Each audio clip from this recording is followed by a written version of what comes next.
All right, everybody, this is Sam Taggart with Can't Knock This, and I'm excited to host the guest, Robbie Mundenge. Super excited. He made his first million selling water heaters up in Canada and has a phenomenal story from rags to riches to success to failure to success. Currently coaching and consulting anything from direct sales companies to performance coaching and venture capital, real estate, anything like that. Crushed it in the water heater business and has an awesome story to share with us. He also has written a book called Sons of Monarchy, and you can find that on Amazon, and it tells his little biography of how he has mastered a system and a code to really master psychology and influence. And this is what he trains people on now. And I'm super excited to go through this podcast and actually see your participation at Door-to-Door Con. So excited to have you, man. Welcome to the show. Awesome. Thank you very much, Sam. Thanks for having me, brother.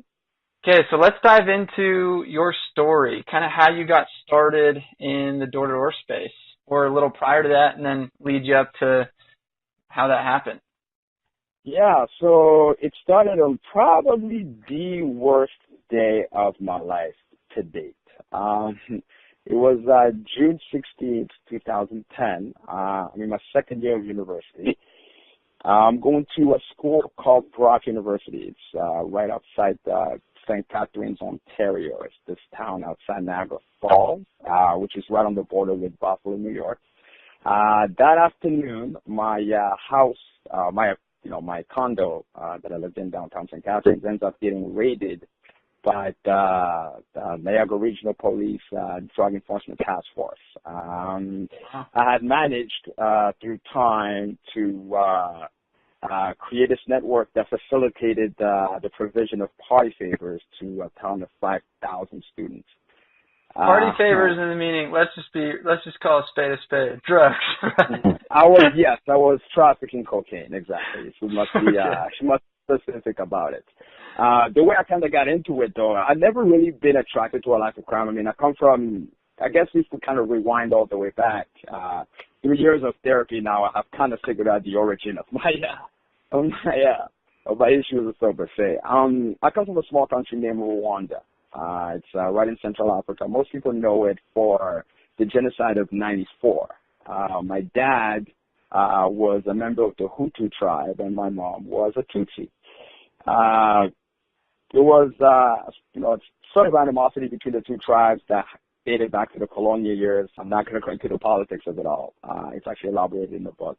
But what happens ends up being my great-grandfather was the first ever kind of ordained lawyer in the country. So immediately he kind of had established a monopoly by building this massive firm that looked after the interests of anything from the government, major banks, embassies. So he literally cornered the market. So he passed it on to my grandfather, who passed it on to my dad, and I'm obviously the oldest of 4 girls, so I was quote-unquote the heir to the throne. So I grew up in this very ambitious family, very elitist. From a young age, it's kind of being into me, you come from a long lineage or so-and-so, there's a lot that, rides on your shoulder, money in excess was something that I grew up with in, unfathomable amounts almost. To give you an example, I got my first cell phone in Africa when I was 13, back when cell phones cost almost $1,000 in a country where 60% of the country did not have consistent running water. Private schools, had my own personal driver, driving back and forth to practice. So I grew up in this very, very sheltered, very elitist life. Kind of spoiled. Then what happened is, so it's on the other side of the world at that time, so it was like a lifetime ago by now. So what happens is, politics come into play, and my family ends up having to leave the country due to political reasons. So we moved to Alexandria, Virginia in the U.S. in 2005. That was July of 2005. Now, suddenly, I go now from watching my father being this, almost quote-unquote God amongst mere mortals, to driving a taxi cab in Alexandria, Virginia. All right? So as a 15-year-old boy, you have really no sense of identity. Like, all I knew of myself was, whatever my father's wealth could afford me, right? So, but as a kid, it had been pounded in me that, success and wealth and money and status was everything almost. So I am now kind of wrestling these two ends of the spectrum, and it was not easy. I'm watching my mother, who back in the country owned a chain of hair salons that she only stepped in to collect her cash, to her working at a 7-Eleven. Wow. So that totally, throws me off guard. Now, I'm living in a 1-bedroom apartment with my 4 sisters and my parents. And, life catches up very quickly because, for one, now they're having to adapt too, especially my parents, who really have kind of both grew up in, these affluent families and stuff like that. So it's a hard transition for them as well. So now add that to the fact that, just moved to Virginia, now suddenly winter comes into play. And my parents start, developing these joint problems. Now, mind you, you're familiar with the healthcare system in the U.S. If you don't have insurance, you go to the hospital, 1 glass of water and an aspirin, that's $5,000. And we don't have that type of money to be able to do that. So we kind of make the decision to move to Canada because, hey, free healthcare, right? Yeah, free healthcare. So, okay. Yeah, exactly. Yeah, that's literally why we did it. So in April of 2006, my family moved to Canada. Apply for refugee status and so on and so forth. Now, 2000, so that was the year, my last year of high school. I graduated high school at 17. So now I start my first year of school. The idea was, hey, you know what, go out, get a political science degree, go to law school. Now, mind you, my dad, regardless of the fact that he had kind of fallen from grace, he still maintained the fact that, hey, you come from a strong bloodline. You have to make something of yourself. You have no choice but, concentrate on the school. They were very, very, very specific about wanting their kids to do well. So you mentioned when you were talking to me earlier, you mentioned your dad gave you a book when you were 14. What was that book? Yes. So when I was 15, when I was 15, I come home and, mind you, I didn't speak English at that time too. Let's actually emphasize on that as well. So kids are ruthless in high school. I go from being that cool kid in school to literally being bullied out loud, being called Frenchie before French Montana, I guess. Now it's kind of cool being called Frenchie, but it wasn't at that time. So I come home, and my dad kind of walks me around. He's clearly recognized that something is wrong, so that's what it is. I tell him, and he kind of goes in his room, comes back, has this orange book in his hand, and he hands it to me, and it was Robert Greene's 48 Laws of Power. That moment is probably the most pivotal moment of my whole entire existence. I remember opening the page. This was about 10 o'clock at night. The guy worked a 12-hour shift, left at 7 a.m., came home at 10. I remember opening the first page at literally 10 o'clock at night, and by the time I lifted my head again, it was 3 o'clock in the afternoon the next day. And for most 15-year-old kids, Dad hands them a book, 48 Laws of Power, and they go, I don't read books. So it's like, well, but also it says a lot about your dad though too. He's like, look, we have a strong history. We are freaking winners. Read the book and stop being a little getting bullied. Let's go freaking dominate. Exactly. That's cool. Exactly. Yeah, I mean, to me, I don't see whenever I've done a lot of interviews on the matter, especially when the book got released and stuff like that, and I'm a firm believer that all we are is literally a mix between nature and nurture. I don't think I'm special. I think it's literally just a consequence of where I was born, the family I was born into, and that's what allowed me to make the choices that I made. You know what I mean? So, and any other 15-year-old, if you grow up in a household that maybe does not have ambition and they promote, something else, you tend to veer through there. It's I'm a firm believer that, everyone you encounter is just you living a different life. So I don't think I'm special in any type of way or I'm gifted more than anybody else. I just happen to be in a set of circumstances that kind of promoted me to kind of take that on because, my dad was raised that way by his father. So he kind of really naturally, naturally kind of rolled downhill in a way. So it wasn't one of those things where, I had to reach in to find some sort of special strength in order to do that. I grew up reading as a kid because that was literally the law. My parents would let me get a job until literally almost my last semester of high school because your only job is to go to school. That's it. Point blank period. You don't need money. Even when they had none and they needed the help, they still wouldn't allow it. So I kind of grew up in that type of system. So it really kind of oriented me towards who I am today, but not because of any special choices that I made, but because I was almost genetically predispositioned to become who I am in a way.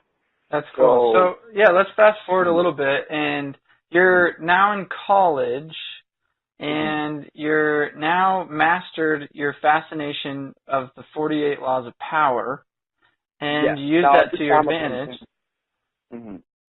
Yeah, now at this time, no, mind you, now throughout, so I've, my first exposure to it, because using it was how I graduated high school. I graduated high school in a very dubious manner, that involved the kind of, almost manipulating a teacher into doing things that, were, questionable. It's also elaborated in the book or so per se. And by the time I got to university, I almost felt like, it's strange. It's almost like I felt like it was a superpower.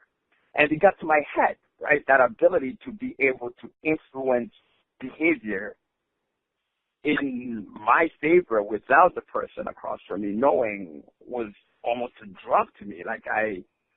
It felt like it is. Like I call it. There's truly something called a seller's high, and I tell people, I'm like, once you start getting into the position of, man, I can convince somebody to do something with my words, and then they just do it. I make money, or I, get what I want. Like, it's awesome. Amazing. It is amazing. It's to me, it's like that is when really I feel like I was lucky because I see what people struggle with when they first start doing door to door is, that fear of not knowing, or am I gonna make any money? Am I gonna be good at this? The first day I walked into what we call a pit room, so a meeting room type thing, I knew I was gonna I was home. I remember thinking like, oh my God, I am home. And now the idea of making 3 times the money that I was making dealing drugs legally was even the cherry on top of the cake. So I just took it on full blast and just ran with it. So my first year, I kind of focused on school, plan is get a political science degree, go to law school, and carry on the family name. So the summer of my first year, my lease is coming to an end at the apartment that I now lived in St. Catharines, those small, tiny, student houses. So I had 2 choices. Either go back home to this little town called Fort Erie, which is probably about an hour away. It wasn't really far. My parents didn't really live far. But the problem was now I am used to a certain sense of freedom, right? I'm drinking, I'm partying, girls, all these other things. Going back under my dad's, lack of a better word, dictatorship, because he's a very set in his ways type of guy, and I have to explain my comings and goings was not the most attractive thing. So I had to find a job in order to make sure that I sustain myself, because at this point the student loan is evaporated. So now, it was me competing against 3,000 other kids in a tiny little town who are all looking for jobs, and there's about maybe 3-4 call centers that can hire a maximum of 200. So it quickly dawned on me that it was not going anywhere. So I remember the day, the shift actually happened, I went to go drop off some resumes, and I'm waiting this line, and there's literally 300 kids all applying for the same job. And I come home, and I'm feeling terrible. My roommates are having a party. So I kind of walk in and I see this girl, just mind-bogglingly gorgeous. Like I just literally was stunned by how gorgeous she is. So I asked my roommate, I'm like, yo, who's the girl? So immediately he goes onto a rant about how I'll have better chance like squeezing champagne out of a homeless guy's toe before she even gets it. Like, you know what I mean? Like, we start going on. I was like, bro, just forget it. She's well above the league. She's dating this hockey player. Like, this is not it for you. Just don't even bother. There's guys who are way more successful, way better looking, with more money, who have stealth belt, da-da-da-da-da. So to me, immediately, he might as well, like, took a white glove out of his pocket and just smacked me in the face with it and did, like, your challenge. Like, you know what I mean? That was a duo. Okay, no problem. So now I got a chip on my shoulder. So I'm kind of looking at her, and I noticed that she kind of has, like, this Polynesian background type thing. I'm like, okay, so that's my opening. So I go downstairs. I kind of Google very fast on how to say hi in Tagalog. Come back upstairs, and I say hi. She turns around, like, do you speak the language? And I literally just take my finger and I dip it in her drink, and I put it in my mouth. She's just shocked. So it was kind of like this shock and effect. We end up kind of chit-chatting through the night. I end up, sleeping with her that night, and the word gets around. Now, there's this guy who, his name is Kev. He was running this kind of underworld organization where, he had this harem on like a 12-acre vineyard in somewhere called Niagara-on-the-Lake. This place was like the Bunny Ranch type of thing. Like, unless you're familiar with the Bunny Ranch, I don't think it's big.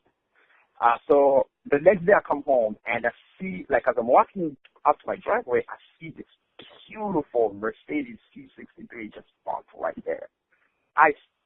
Who the hell is that? So I look at the car, I just stare at the car, walk in, and this dude is sitting in my living room with my roommates. Like, yo, this is the guy. So this dude goes on about, hey, listen, I've been trying to get with this girl for like however long. I've taken her to the Bahamas. I've spent a certain amount of money. I've like bought bags and trips and all this type of things. How the hell did you little scrawny Somalian looking dude manage to pull this off? So, he is genuinely surprised. Like, he kind of came off rude at first, but I'm like, yeah. I kind of looked at myself in the mirror later on. I'm like, oh shit, yeah. Yeah, you're like, why feels good. That? So I explained to him. I'm like, listen, like this girl, she is used to guys putting her on a pedestal. But when I talking to her, I realized that she's doing her masters, all this type of thing. So she's very smart, but people never get past that facade. So that was my entry point. The rest was just. I don't know if you ever read Robert Greene's The Art of Seduction, but it's a meticulous book on the psychology of, seduction or so per se. So I talked to him, and he literally almost falls in love with me in that moment. Like, dude, like, he kind of caught something. He's like, this kid is not normal. Like, he's not your regular type of kid. He is different. So he's like, listen, if you're looking for a job, you're actually really smart. I'm looking for, my guy who was in charge of supplying the schools and stuff like that, getting deported. Would you like the job? At first, I'm like not okay with it because, the idea of me getting arrested and my mother finding out was unbearable because my African parents would not have taken that well at all. So at first, I'm hesitant, and then he takes me to the ranch, kind of shows me around, and I just fall in love with the lifestyle. I remember so much affluence, and he brought me back to that time where, I had everything, and boom, something just clicked. So the next day, he decides to put me to the test. He's like, okay, you know what? Somebody just called here. Just put me in this bag and you bring me back the money. My first deal was this girl that, and there was, again, another one of those very shifting moments that I kind of struggle with. It was this woman. She was, I think, probably about 5 months pregnant. And I refused to do it. And I called back Kev. I was like, listen, I can't do this. Like, he literally tells me, like, listen, buddy, if she doesn't get it from you, she's going to get it from somewhere else. Nobody's in this business to become a social worker. Get my money and come back. He was quite forward about, without saying a lot, he kind of alluded to the fact that if I don't conclude this transaction, this is going to not be very fun for me. So I did that, and that kind of launched me onto this path where now suddenly I go from not having a single dollar in my pocket other than the little student loans and the little money that my parents are sending me to buy noodles to making $10,000 a week. So school just goes to, are we allowed to curse? I'm not even allowed to curse. No, probably not, right? Yeah, you can curse. I don't care. Right. So school just totally goes to shit because suddenly I am arrogant about it, right? What's the point? I'm making more money than my professor. What is this guy going to teach me? You're going to teach me about business when I'm out here running a business? What have you done? So it kind of becomes, this crazy roller coaster life where I'm now back. And I'm not only back, but I'm back on my own terms. And it felt great. Now, fast forward to June 16th, 2010. Like I said, that afternoon, my apartment gets raided, but that was not the worst part. That morning, I had woken up in a pile of my own vomit and bong water because my girlfriend at the time, who was also an integral part of my operation, had told me 2 weeks before that she was pregnant, and I told her in no uncertain terms that keeping the baby was not an option. So that night, the night before the operation, we thought, like, okay, you know what, I'm going to come pick you up, I'll pinch you, I end up having this crazy existential crisis where I'm not sure if it's the right decision. Of course, at that time, I lived in nightclubs, literally 7 days a week. That was always the answer. Drink and drink some more. I wake up 10 minutes after the time that was scheduled for the appointment, and I rush to the hospital. So I get there, and the moment I walk in, she's laid there like the operation is done already. And I was literally coming to tell her that I changed my mind. And, yeah, so she does not obviously take it well to the fact that I smell like piss and I'm covered in puke. And sister just asked me to leave. So I go to literally the bar across the street because, hey, why not drown the demons, right? Yeah. And then I get a phone call. Hey, buddy, wherever you are, don't come home. Your place is getting raided right now.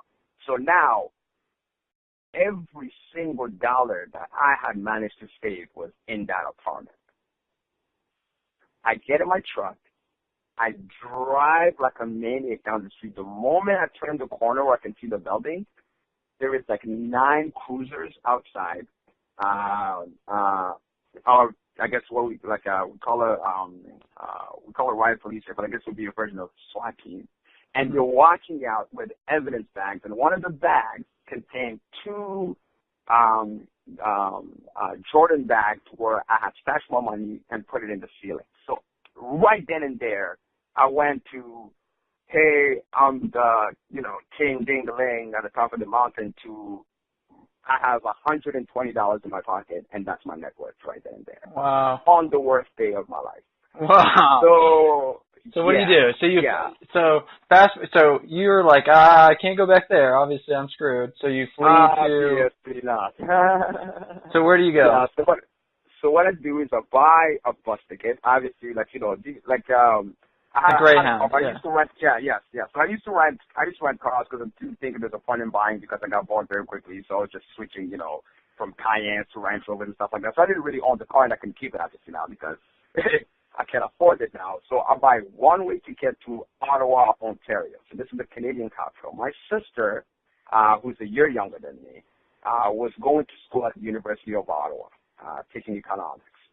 I'm like, hey, listen, man, I have nowhere to go. I can't go back to mom and dad.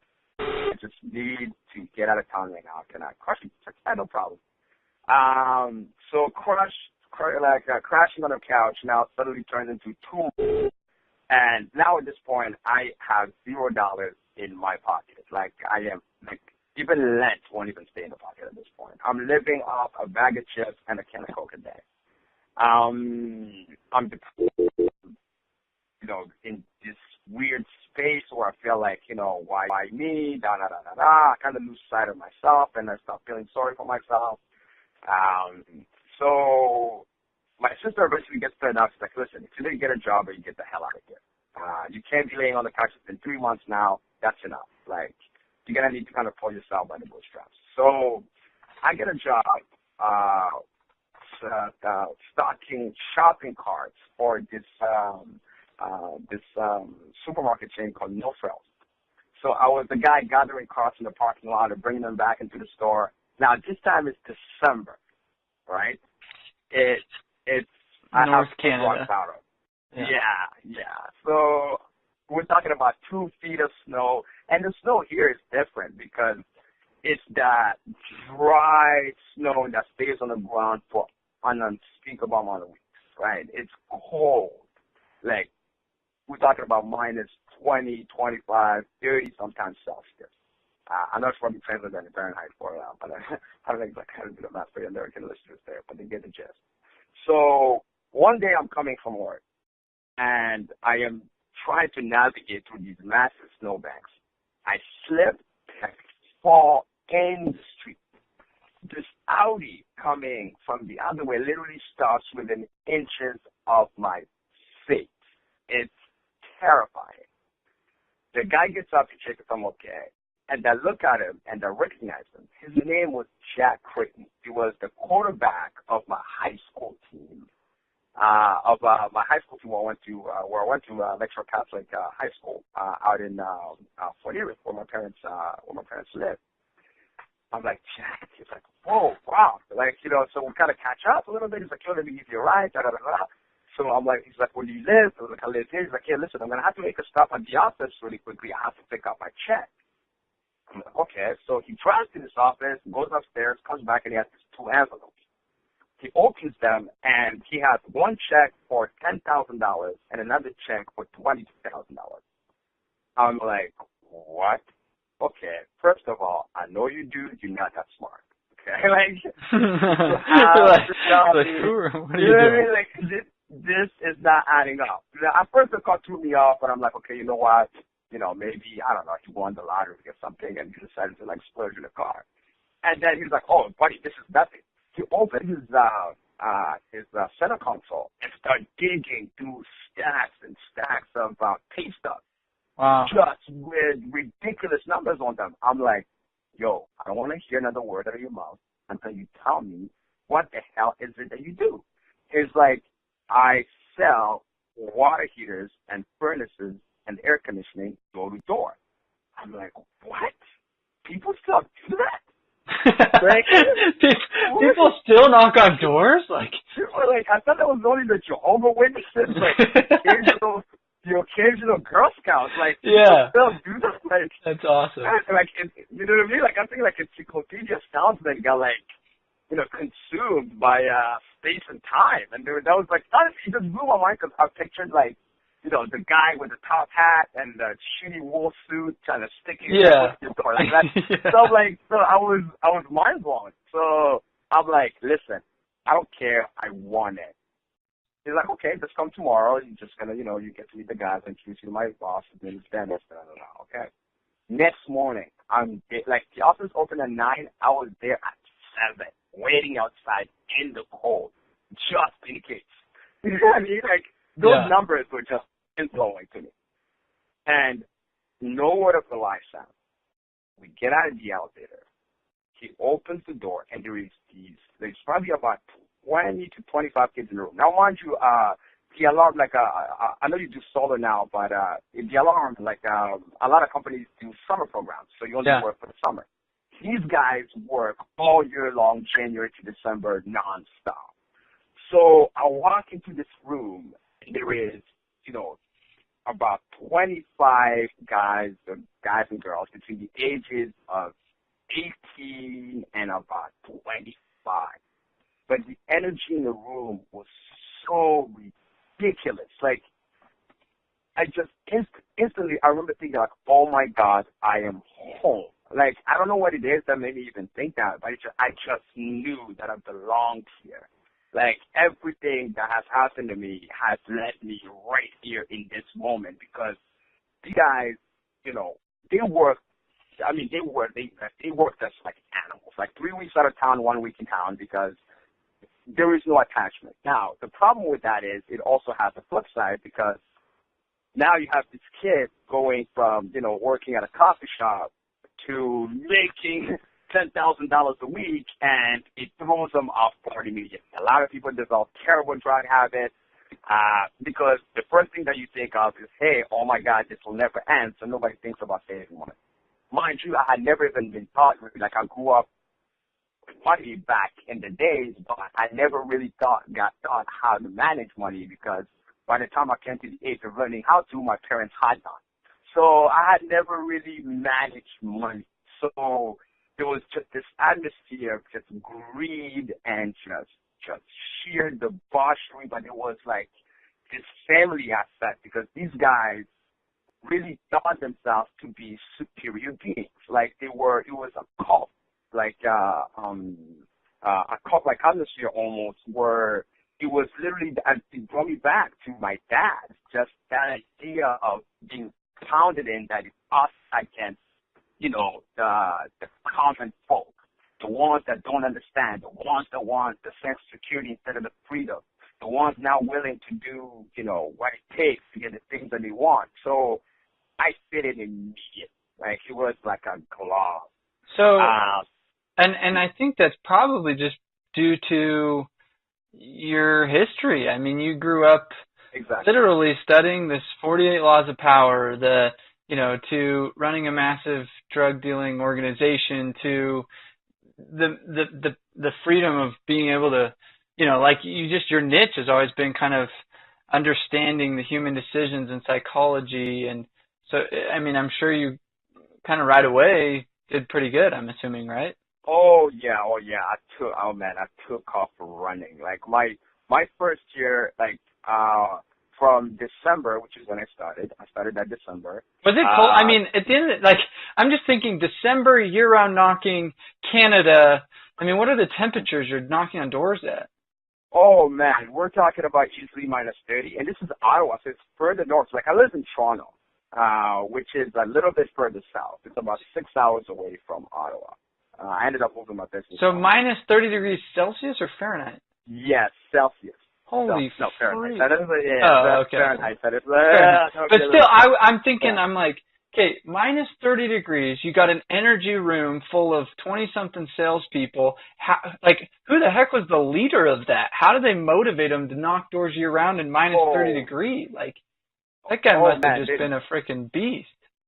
Oh, yeah. So, see, what they did is what worked for them was they had a system.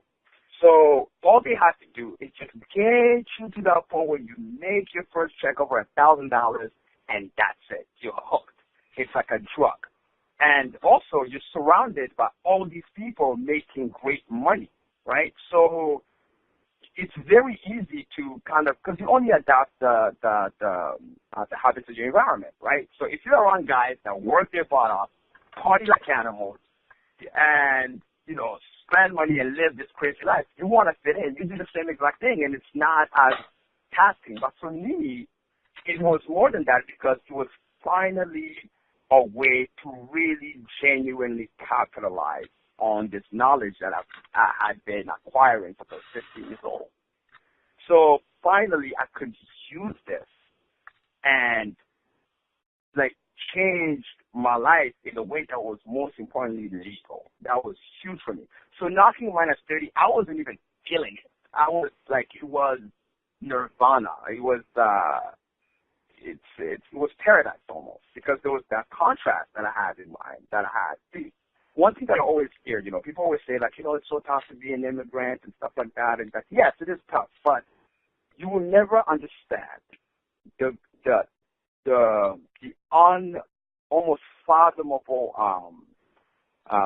benefit that you get from having a contrast. Because what that does, it makes you grateful for your circumstances, even when they're dire. If somebody else was, let's say another kid was out there, his mom kicked him off the couch to go get a job, and now he's knocking -30. His mentality is, oh my God, this is the worst thing that can ever happen to me. Yeah. I just want to go somewhere and drink hot chocolate. Yeah. I am out there thinking, losing my mind. Oh my God, I am back. So it's those two different mentalities generate different belief systems, which generate different results. So, yeah, you're literally every manager's favorite recruit, you know. It's like, holy cow, who's this guy just walked into my office? This is amazing. I wish everybody could be like you. Holy cow. Yeah, but you know what? Though, see, this is one thing I discovered through my years of recruiting guys and doing training seminars and stuff like that, and so literally my job consisted of me coming into a company and figuring out what is it that the company wants, what kind of numbers they want to hit, what kind of people they have on their hands, and getting those people to get out of their own way. I honestly believe that the only thing that it takes to do what we do is just a pulse. If you can breathe and you can walk and you can talk, you're good. Because to me, a lot of trainers and a lot of recruiters really try to complicate the job. They make it this very esoteric thing that is kind of like reserved for the very few with certain experiences. But all it is really is a question of effort. The problem is most people can never get themselves to kind of short circuit that part of their mind that is constantly nagging at them at how this may not work, and that hinders the amount of effort that they put forward. So I kind of figure out a way to kind of turnkey or kind of like jailbreak that potential out and get this person to just fly as hard. And that is why my business grew very quickly, because I delivered results that were nobody else in the industry could be able to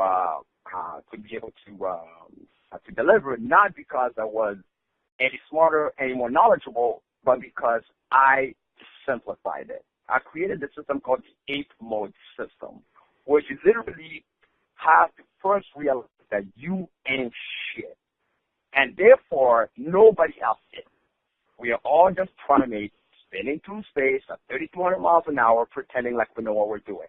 The moment you realize that, your whole entire self-life changes. You stop complicating things, and now you really get to talk to that part of their mind that is responsible for their decision-making process. And that's when the job becomes fun, because it's just a chess game all the time. And you don't have to work as hard because you generate more results very quickly, because you are attacking literally the core, the red button, every interaction you have. So, in a nutshell, yeah, so that's kind of how. Yeah, so go into this 8-mode system. Like, dive into that a little bit more. So, what's the 8 modes? Yeah. Yeah, so the 8-mode system is, the ability to be able to understand that, what really governs the general human decision-making process is not nurtured. Yes, your environment creates circumstances and paradigms that allows you to be able to compare things and make deductions. But what really makes that decision is your limbic brain, something called the lizard brain, this very primitive part of our mind that was there 200,000 years ago when the Homo sapiens started walking the face of this earth. And this thing's sole purpose is survival, right? So the problem now becomes you have this 200,000-year-old system dealing with 21st century problems, right? Mm-hmm. So for example, when you go to a door, right, and you feel, you knew and you feel afraid, right? There is this unease in your body. You're afraid you're going to get rejected. It's literally the same set of hormones that got released in your body 200,000 years ago when there was a saber-toothed tiger across the street. So now, that was useful then. Now, however, trying to do it is literally trying to kill a mosquito with a cannon. So what I do is literally trying to get people to dive into themselves and realize that, one, every single decision that they make is a result of their train of thought, their self-talk. So I teach them how to kind of be able to disassociate yourself with that chatter and, kind of that Rolodex of thoughts where that kind of throws you around. Like you think about something happy, you're happy. One moment you think about something exciting, you're excited. One moment you're lazy, one moment you're procrastinating, one moment you this, one moment you that. So that kind of pendulum swing is what drives most people nuts. But when you're able to kind of really tone back, and a lot of it came from my practice of Buddhism and meditation and stuff like that, just the ability to kind of realize that you are not the events that are occurring in your life right now, and therefore, the fact that you're still taking the next breath you can change that, and you're not a slave to it. So what that does, instead of you living a reactionary life, or let's say, for example, you see that your girlfriend likes somebody's picture on Instagram, suddenly now the lizard brain kicks in. Oh my God, we're being attacked, da da da da, and you have this crazy reaction where you lash out. You're able to kind of look at things from this very removed way, which allows you to make very cold, calculated decisions that actually profit your agenda. So that is technically in a nutshell what I teach. So what 8 mode is realizing that we are just apes, okay? We're just, iPhones and laptops. And therefore, the fun that we have in the food chain does not make us special, because we live in a society that really kind of praises individualism, right? Everybody's different. Everybody's special. Let's look at, your own country, the U.S., home of the free, land of the brave. We are number one. Look at sports, look at everything. Like this constant us against them mentality, this kind of like dick swinging contest that they're trying to put in place, which is a survival mechanism within itself. Right? If you learn how to short circuit that, you're no longer a slave to the system. And there are people who have realized that a long time ago and used it as a tool for control. And they say things that necessarily they don't mean, because they know that your reaction will profit their agenda. Case in point, your own president, Donald Trump. This guy made a living out of selling $55 million penthouses in Manhattan. Who do you think is buying these things? Right? Yet he goes on stage and he's like, hey, you know what? Screw the Muslims, da-da-da-da-da, we hate them, we're going to ban them. But you don't realize that he's literally bantering to a certain section of the electorate in order for him to get what he wants, right? Like, these apartments are not being bought by Joe Blow in Des Moines, Ohio, right? These apartments are being bought by Prince Al-Walid and his cousin. So he does not hate the Muslims, because he will go on stage and he will say those type of things just to get people riled up, right? Because there is that, crowd mentality, and people are just reacting to it. And then he turns around and he negotiates a $210 billion arms deal with the Saudi king, right? So there's a lot of people who have realized that, people are slaves to their emotions. And you can tap into it according to certain things that you say or do, and you can generate a reaction out of that. So what I do is I teach my guys to first free themselves and then be able to understand the person in front of them. And that is where my system differs from your traditional kind of sales training or so. So what things do you do to understand the person in front of you? So first, it's kind of to me, it's funny, because I was actually having this conversation with a client of mine the other day. He said he's like, man, like, Rob, you're so good at reading people. And then that kind of hit me a little bit. I was like, wait a minute, that does not make any sense at all. Reading people is not a skill. It's not even a thing. People are all the same to the core, right? I don't know if you ever taken Psych 101, but there's something called Maslow's pyramid of needs, right? Mm-hmm. So at the bottom of the pyramid, so the hierarchy of importance goes from the bottom to the top. So at the bottom is basic needs like food, shelter, and so on and so forth, right? So that's key, right? Nobody's gonna go after, if you had not seen anything in the last 2 days, I highly doubt you'd be on the phone with me right now trying to, create a platform or organizing the events and doing all the great things that you do, because your main focus will be just feeding yourself, right? So above that is security, right? Feeling safe in your environment, not feeling threat, right? All those are very evolutionary needs that have been literally implanted into us from the moment we came out of our mothers as a way to survive and spread the species, right? And then above that is recognition, the need to feel like your environment recognizes your existence and you are appreciated and you are accomplished. And then at the top of the pyramid is something called self-actualization. I like to define it as being who you think you are, right? Feeling like you're doing something that would long be here after you're gone. Most people never reach that stage in their life. for one reason or another. And it's not a question of money or anything of the sort, or means or anything along those lines. But maybe we can go into detail about it. But so what I do is I understand that simple concept. I understand that in order to be able to get this guy to do what I want, I gotta talk to the lizard brain, right? So, for example, if you had a chance to kind of watch the videos on YouTube, my pitch is literally like it's that free. Like there is not a misplaced word, look, a smile that is not strategically there to talk, to disarm the conscious mind, which is like that chattering voice in your head, and attack this primitive mind that controls not only your own survival, but it's also the seed for your emotions. So, for example, when I knock a door, right? What I used to say, like, first thing that I would come out of my mouth, like, hey, no, listen, really quickly, have you spoken to your neighbors? Have they told you about why we're here? So immediately, what that does is it hits into the crowd mentality, right?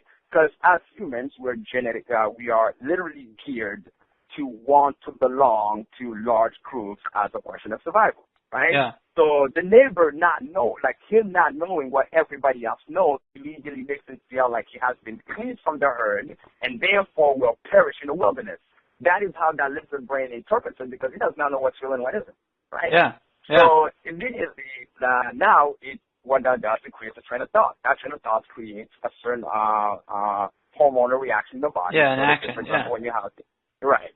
So that feeling influences behavior. So right away now, I know that person was coming to their door. They see me out there with my binder and my badge. And I hate guys to say things like, I'm not selling anything. Bro, this has been going on for 200 years. You're standing there like a dog looking at a spoon. They know why you're there. You know what I mean? Like, stop pretending. Stop pretending. Yeah. Love it. So what I'd rather do is like kind of get into it and get them to want me to sell them. That's what I'm doing. So, but they're doing it out of this place that they're not generally in control of. They're like, whoa, what did the neighbors know that I don't? What's up? Yeah, it's Jim, isn't it? He's the one that didn't tell me. Oh, you know what I mean? So now we're working on my terms, right? So then I'm kind of like, it's nothing to do. And then I'll make a joke about it. Ha, you've been guy that doesn't get invited to the block barbecues, aren't you? Oh, see, they laugh. But deep down, there is this internal struggle that immediately ensues, right? Now it's, the levels of excitement are now to a peak. Oh my God, I'm excluded from the herd. And especially when it comes to homeowners too, it's perfect for door to door because most of the time when people go to look for a home, they tend to look for demographics that kind of match theirs, right? So a younger family would tend to want to be somewhere around younger families with a park and a school and so on and so forth. So it's even more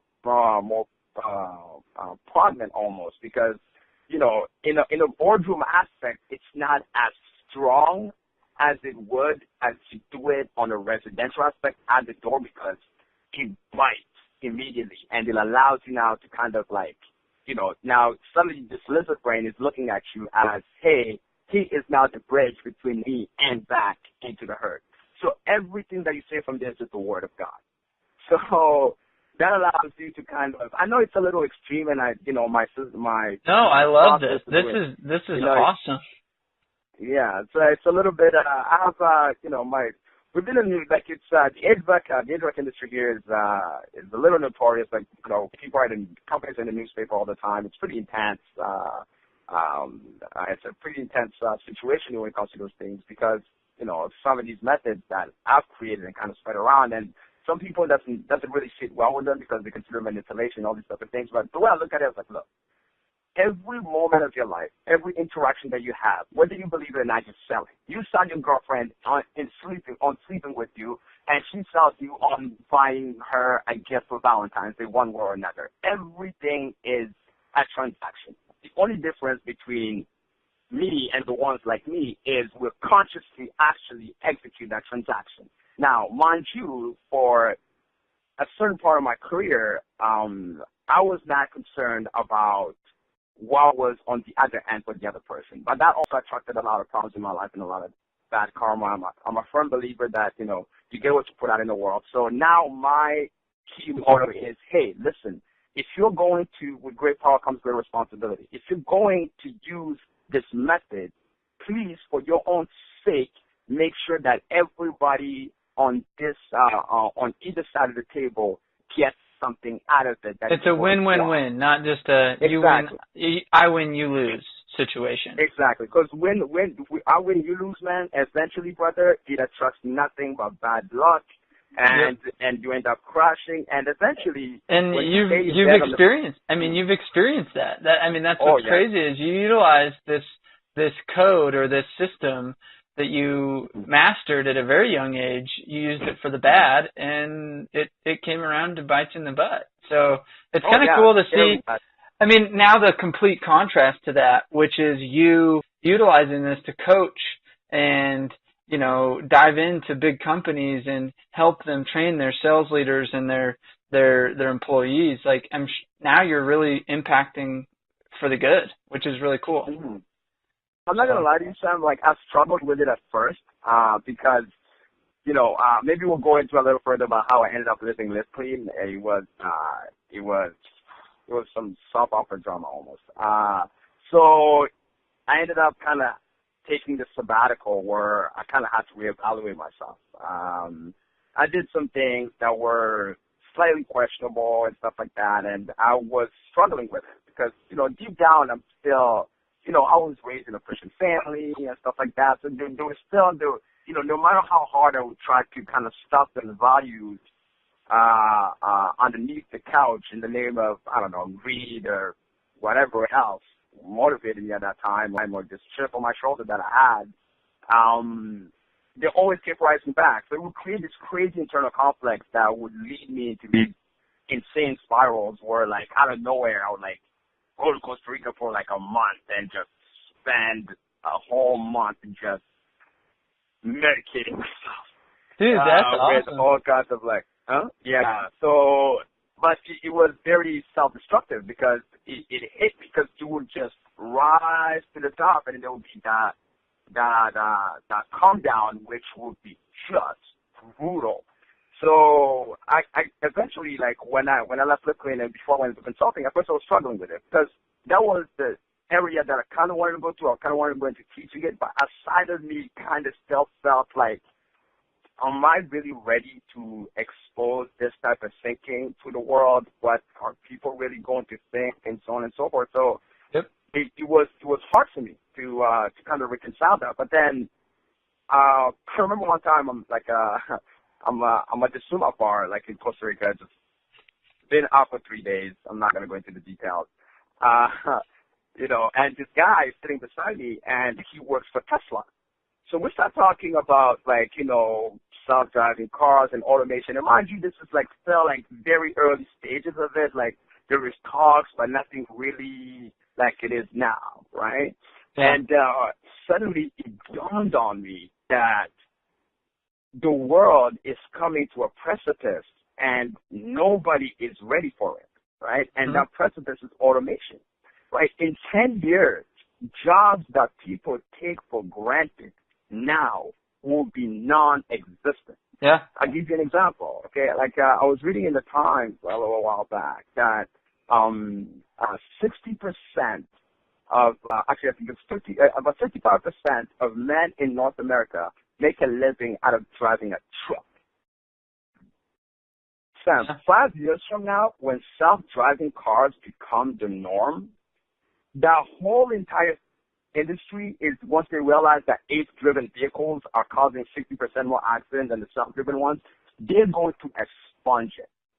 Now, that's crazy. Doug, who's been driving a truck for the last 25 years, what is he going to do? Go back to school to learn how to code? Absolutely not, right? But the one thing that will never go out of style from now until a million years from now is influence, the ability to get your agenda across.